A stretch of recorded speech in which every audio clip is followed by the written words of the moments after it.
Hello my dear family, তোমরা সবাই কেমন আছো? আশা করি তোমরা সবাই ভালো আছো। আজকে তোমাদের দাদাভাই বাজার থেকে চিকেন আর পাবদা মাছ এনেছিল, সেটাই কীভাবে বানাচ্ছি একটুখানি তোমাদের সাথে শেয়ার করছি।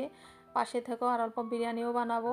এখানে দেখো আমি চিকেনটা ভালো করে ধুয়ে নিয়ে নুন দিয়েছি, পেঁয়াজ পেস্ট দিয়েছি, আদা রসুন পেস্ট দিয়েছি, শাহি গরম মশলা দিয়েছি, কাঁচা লঙ্কা পেস্ট দিয়েছি, টক দই দিয়েছি, আর পেঁয়াজ বেরেস্তা করেছিলাম সেটা দিয়েছি, হলুদের গুঁড়ো দিয়ে দিয়েছি, জিরের গুঁড়ো দিয়েছি, ধনের গুঁড়ো দিয়েছি, তেজপাতা দিচ্ছি দুটো। আর এখানে দেখো বিরিয়ানি মশলা দিচ্ছি, সেটা আমি ঘরে তৈরি করা বিরিয়ানি মশলা, সেটা দিচ্ছি।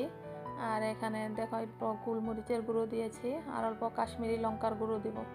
এটাকে এখন আমি ভালো করে হাতা দিয়ে মিক্সড করে নেব। আর কে কোথায় থেকে ভিডিওগুলো দেখছো পাশে থেকো, আমি আমার স্টাইলে বানাচ্ছি, সবার যার যার স্টাইল আলাদা আলাদা থাকে।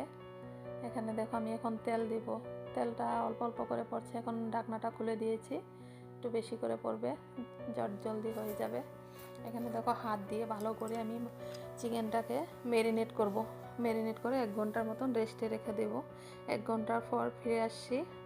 এখানে দেখো আমি কড়াইতে 50% আলু বয়েল করেছিলাম, সেটাকে আমি ভেজে নিচ্ছি এখন ঢাকা দিয়ে। আর ওই পাশ দিয়ে তেলে আমি তেজপাতা, শুকনো লঙ্কা আর দিয়েছি অল্প সরষা আর টমেটো দিয়েছিলাম। ডাল বানাবো, আমাদের ঘরে ডাল রোজ বানাতে হয়, ডাল ছাড়া চলেই না। আর এই পাশ দিয়ে দেখো আমার আলু ভাজাটাও হয়ে গিয়েছে। এখন আমি ডিমটা ভেজে নেব।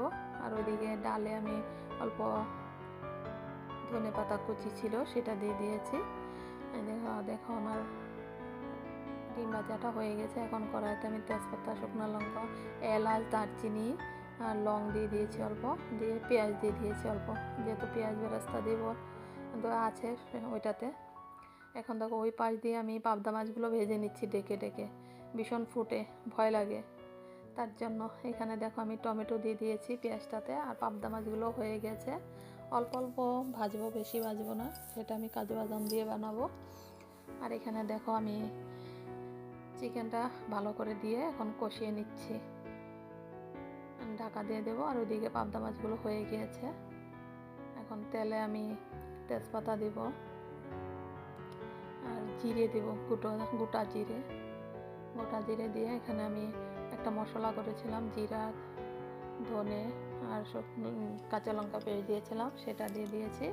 আর এখানে দেখো আমি কাজু বাদাম পেস্ট করে রেখেছিলাম, কাজু বাদাম, চালমগজ, অল্প সাদা তিল ছিল আর পোস্ত ছিল, সেটাকে আমি পেস্ট করে এখন দিয়ে দিয়েছি। এটাকে ভালো করে এখন কষিয়ে আমি পাবদা মাছটা বানিয়ে নেব।